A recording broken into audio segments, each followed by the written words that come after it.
Why is it that when you let go, when you give up, when you stop trying, love actually comes to you? Why is it that the more you look for it, the more you try to put yourself in the right place at the right time, the more you try to look and come off a certain way to other people, the more you try to get other people to like you, why is it that the more you try, the more the attraction dies? And why is it when you give up, you finally allow yourself to be seen and you allow that magnetic energy to come through? And this video, if you're seeing this right now, this is the video that in 6 months from now, you can look back and see that your energy shifted. You can see that because you actually let go, not as a manipulative tactic, like I'm gonna let go and let God, but then I'm just doing this because I hope I get the love. This is where we're going deep in this video on what I've seen work for so many people, including myself, and how love might be actually all around you right now. The person might be around you right now, but you literally can't perceive of them because of the energy of wanting and attachment. So first off, realize attachment is the root of all suffering. And if you are attached to attracting love, if you are attached to what people think about you, if you are attached to wanting someone else to choose you, you're actually resisting it. Now the paradox is that when you're good either way, this is the energy that happens a lot. You probably know of someone that this has happened to. And when you make the energetic shifts I share with you in this video, it changes everything, because think about it. How often do you hear from people that have said, you know, I made the rule for myself that I wasn't going to date for the next 6 months. And when I made that rule, it happened, right? Someone lets go completely. Maybe someone's trying for a while and they go on dates, they get kind of disheartened or something, and then they start focusing on their business or their passion and they completely let go. And then it happens. It happens as a result of letting go of attachment, letting go of control, letting go of trying to make it happen. But when you give up, that's when you actually allow it to come to you. Now, first off, let's understand this. I remember for years, even for myself, it was something I was wondering and curious, like, when am I going to attract love? What kind of inner work do I need to do? Done a lot of inner work, got to do a little more. And ironically enough, I kind of intuitively knew that when I start really focusing on this next level of me, and maybe as a guy, because masculine energy is also more attractive when you're on your purpose, I always kind of intuitively knew that it would happen. I would even tell the person this, because the person, so basically what happened was, I would always say, it's going to happen once I'm really on my purpose and once I'm really like in a momentum and flow with like live events, like in-person live events. Like I felt like certain areas of my life were stagnant, and I knew that it's not going to happen in this stagnant state of energy. It's going to happen when I'm in alignment with the me that is running live events consistently, that's in my passion, confident energy. I also knew it was more magnetic when I'm in front of a crowd with people and like in that passion more consistently, people can feel that. Either people in my personal life or even people like just seeing what I'm doing in the world as well. And I recognize that like it'll happen once I have momentum in this area. It's almost like maybe part of it was too is a belief that like God isn't going to give it to me until I am like in a certain passion energy and I'm like living my purpose. And then as I have that momentum, then it's almost like I'll be rewarded for it. Maybe that was part of the belief that also blocked it, because that's actually what happened. Like what happened was as I finally was getting in the flow with doing in-person live events, hot seat coaching people on stage, making content, putting that out, and not in the old hamster wheel of just making YouTube videos like I used to for years, I was growing. And as I was growing, I was letting go of attachment to trying to attract love at all, needing to work on myself more. Of course, I was doing that in my own way, but as I let go, that was when then that momentum was there. Maybe you could say that magnetic energy was there too, but I wasn't attached to how or when it happened. to find out that as I wasn't attached and I was in flow, synchronicity would have it to where there was the awareness of someone that I've been, best friends with literally for 5 years, but had it as like pretty much a strict friendship because her and I felt so connected, but we didn't want to chance that turning out some other way. But then what we realized is there were different synchronicities that came in play that made us realize the emotion that was under the surface, and then to find out it was all around us the entire time, but we weren't energetically able to perceive it until there were like certain synchronicities that came into play. But ironically enough, I was so detached from needing to attract love at all that it allowed it to happen. And we look back, we're like, why didn't this happen like 4 years ago or 3 years ago or 2 years ago or even a year ago? And maybe eventually I'll share it in a whole video, the whole story. We have a friend of ours that has a podcast that really wants us both to come on the podcast to talk about it. So you can comment below if you want to see that podcast. We're thinking about it, okay? But in general, it happened when there was a letting go of it. And I think a lot of times what happens is when there's unconscious wounds under the surface, it's like there's a trying to fight to prove yourself to someone else. Trying to fight to get someone else to choose you, even. Now understand this. When you actually give someone the ability to choose you or not, that's when you are in freedom. That's when you are more free. If you're demanding people choose you, it's because as a kid, you may have not felt chosen.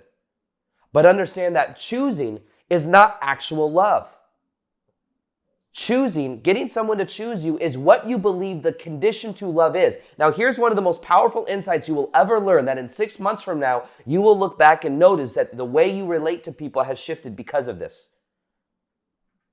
What you love in someone else is not just the person, it is the way you feel around that person.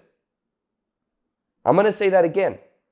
You think what you love is the person, but in fact, it is the person you get to be around that person. It is the permission you give yourself to feel the love that is already inside of you. So there are certain people when you're around that you feel very expansive with. There are certain people you're around that you feel very contracted with. There are certain people you're around that you will feel like you are in fight or flight around. And when you are in fight or flight or in survival mode, you might think this is love, this is connection, please choose me. And if you're saying please choose me, it's because you feel naturally not chosen, and because that survival mode of being chosen is what you're actually going after. You're actually attached to. So trying to fight for someone to approve of you, you might think is love. But approval and validation is the condition you believe is necessary to feel love. It's not the person that's going to choose you. It's that because they chose you, you've given yourself permission to feel chosen and validated. So as a kid, think about this. As a kid, if mom or dad didn't choose you, or you didn't feel chosen, you didn't feel validated or accepted, you will say to yourself, who do I have to be to get validated, love, or approval? And that's where conditional love happens. That's not unconditional love. Unconditional love is where you are empowered to approve of yourself. You are empowered that you can do it, you can fail and even figure it out. Validating your emotions of what you feel and not thinking you have to feel different. These are all different ways. As a kid, if you didn't feel worthy for being you, you might say, well, I must be perfect. I must stay out of the way. I must ease peace in the family, ease tension in the family. I must overgive. I must absorb the energy of everyone around me. These are many times things as kids we absorb as beliefs, and then as adults, we are looking for people to play these energy dynamics with. And that's what's blocking love, the attachment to one of these things. So because you overgive, you attract overtakers. It's the opposite side of that dynamic. And then you wonder why you feel unfulfilled. Where you're literally playing the game of let me overgive, because when I overgive, I feel validated and approved of. I feel like the person will never leave.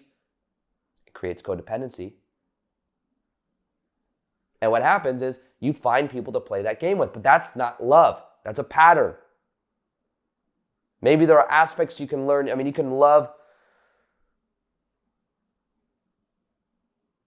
You can have unconditional love for someone and still choose yourself, which might mean not choosing them.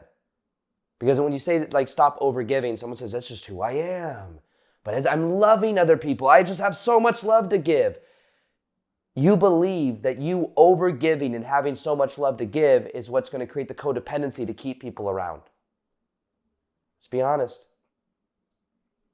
The pattern has gotten so enmeshed with your identity that you forgot that you can be loved for simply being you. And that's why you're overgiving and you're over trying to prove yourself, which actually deflects and repels away love. One of the most powerful insights to understand about love is that it's simply a reflection. It's a reflection. You love the person you get to be when you're around somebody else. You love the version of you get to be. And love and approval are different. Approval and validation might be the condition you thought you needed as a kid to then allow yourself to feel love. But you can feel love for simply being you. And when you start being you and you start living in that authenticity, that will attract to you the people that resonate with that deeper level you. So where most people get caught up is instead of being that, they focus on being this performative thing. Well, who do I need to be to get validation and approval? Do I need to morph myself? Do I need to be perfect? Do I need to overgive? How do you want me to be? And then people say to me, Aaron, how do because I say all the time, if you want someone else to choose you, you must choose yourself. And you say, Aaron, how do I choose myself? Well, in what ways do you not choose yourself? In what ways do you overgive to gain love and approval? In what ways do you abandon yourself to say yes to things when your body is saying no? In what ways do you outsource your own validation and approval? In what ways do you not accept yourself? In what ways do you hold back vulnerability for the fear of rejection? This is a better question to ask because it's so simple. Literally, choose yourself. Choose to be the real you. Stop trying to control the outcome of what people think about you. Literally give up. Literally. Give up what people think. Give up caring what people think. Give up needing them to choose you. Let it go and realize that's where freedom is.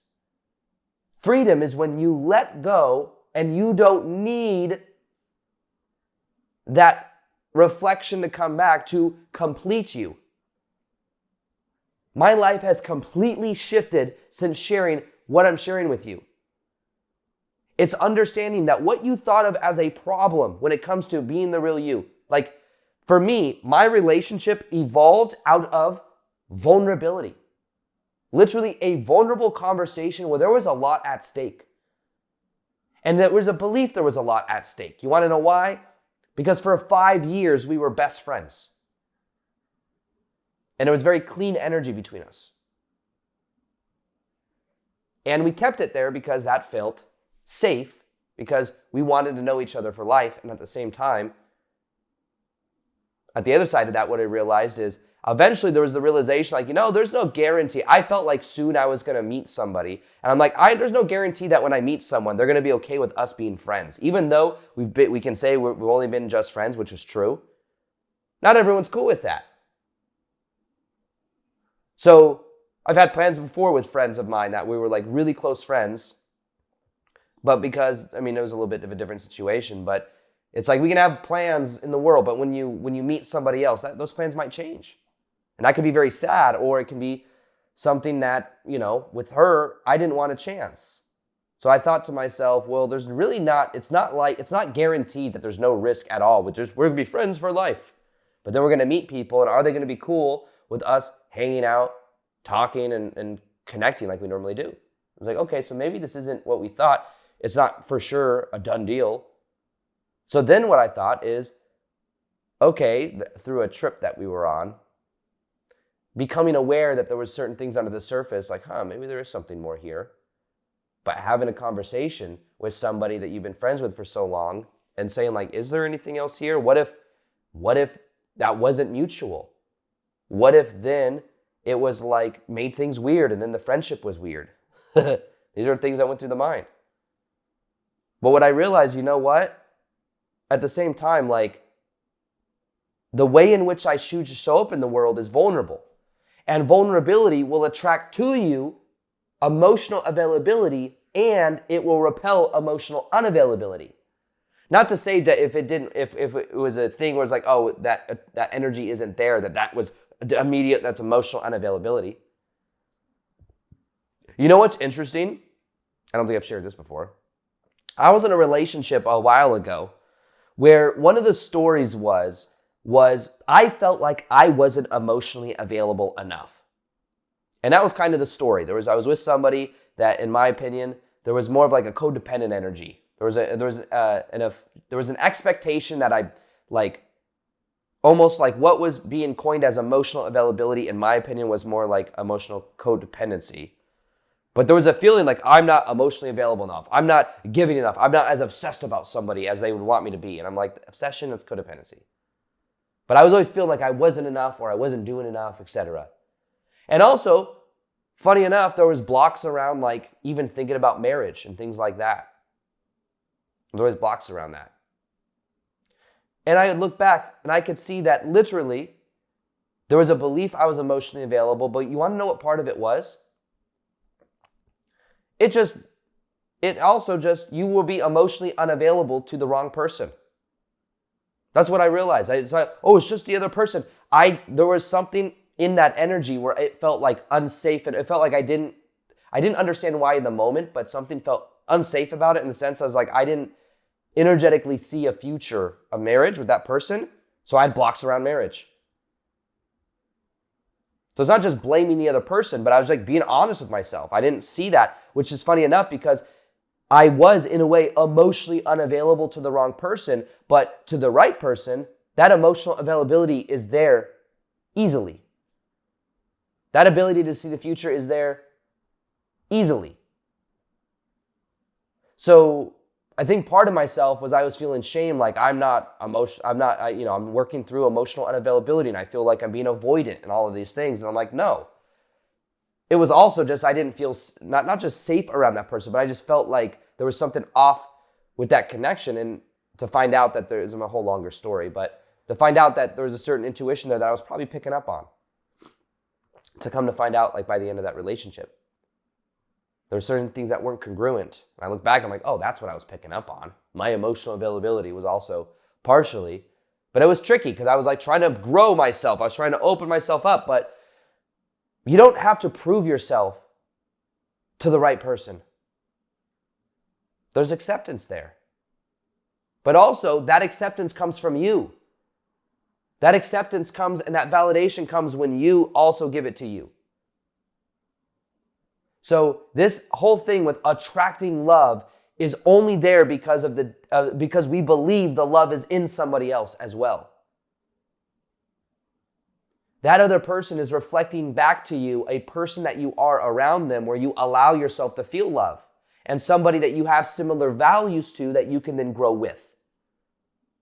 But a lot of times what happens is people keep playing the game of survival mode, of the ego trying to control. Now here's the huge shift.